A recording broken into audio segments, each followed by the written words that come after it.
অন্তর্বর্তী সরকারের দায়িত্ব নেয়ার 2 দিন পর প্রথম কর্মদিবসে সচিবালয়ে নিজ নিজ দপ্তরে আসেন দায়িত্বপ্রাপ্ত উপদেষ্টারা। রোববার সকাল 8:57 নিজ দপ্তরে প্রবেশ করেন সমাজ কল্যাণ উপদেষ্টা শারমিন মুর্শিদ। এ সময় ফুলেল শুভেচ্ছা নিতে অপারগতা জানান তিনি। 9:02 আসেন বন, পরিবেশ ও জলবায়ু বিষয়ক উপদেষ্টা সৈয়দা রিজওয়ানা হাসান। পরিবেশ মন্ত্রণালয় এবং পরিবেশ মন্ত্রণালয়ের অধীনে পরিবেশ, বন ও জলবায়ু বিষয়ক মন্ত্রণালয়ের অধীনে যতগুলো বিভাগ আছে তারা যেন পরিবেশ ন্যায় বিচারটাকে তাদের দর্শন হিসাবে গ্রহণ করে এবং সেভাবে তাদের কর্মপরিকল্পনাকে সাজায়। কিছু কাজ অগ্রাধিকার ধরে নিয়ে অগ্রাধিকারের একটা তালিকা এই মন্ত্রণালয়ের প্রস্তুত করা আছে।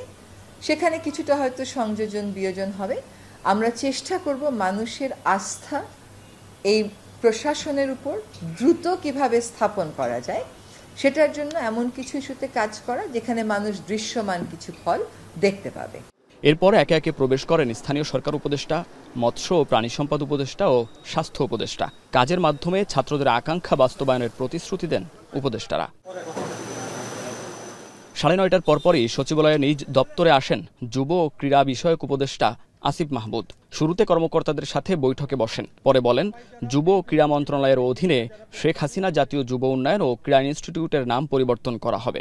আমরা পুরো দেশকে ঢেলে সাজাতে চাই এবং সেটা আমরা আসলে ব্যক্তির জায়গা থেকে নয় যে একজন ব্যক্তিকে আমি পরিবর্তন করে দিলাম আর হয়ে গেল। আমরা সিস্টেমটাকে ঢেলে সাজাতে চাই। আমরা এমন একটা সিস্টেম গড়ে দিয়ে যেতে চাই এই অন্তর্বর্তীকালীন সরকারের অধীনে, যাতে করে যে ব্যক্তি আসুক সে ওই সিস্টেম ফলো করার মাধ্যমে এই যে দুর্নীতির কথা বলছেন কিংবা অনিয়মের কথা বলছেন সেগুলো যেন আর কখনোই ফিরে না আসতে পারে। সচিবালয়ে নিজ দপ্তরে আসেন ডাক, টেলিযোগাযোগ ও তথ্য প্রযুক্তি উপদেষ্টা নাহিদ ইসলাম। বলেন, আন্দোলনের সময় ডিজিটাল শাটডাউনের সাথে যারা জড়িত ছিল তাদের বিরুদ্ধে ব্যবস্থা নিতে উদ্যোগ গ্রহণ করা হবে। সিটি সেক্টরে আসলে তরুণদের কাজের একটা বড় সুযোগ আছে এবং বাংলাদেশে এই ধরনের তরুণ ব্যাপক সংখ্যায় আছেন। তাদের সাথে সেই সংযুক্তিটা আসলে প্রয়োজন, তাদের ক্রিয়েটিভ আইডিয়া এবং এখানে যারা অভিজ্ঞ আছে তাদের একটা সংযোগ ঘটানোর মাধ্যমে একটা তথ্য প্রযুক্তির যে বিপ্লব চলছে সেখানে বাংলাদেশকে নেতৃত্ব দিতে আমি মনে করি আমার বাংলাদেশের তরুণ প্রজন্ম সক্ষম। শুধু প্রয়োজন তাদেরকে সেই সুযোগটি করে দেয়। তারুণ্যকে সাথে নিয়ে তথ্য প্রযুক্তি খাতকে এগিয়ে নেয়ার প্রত্যাশা ব্যক্ত করেন তিনি।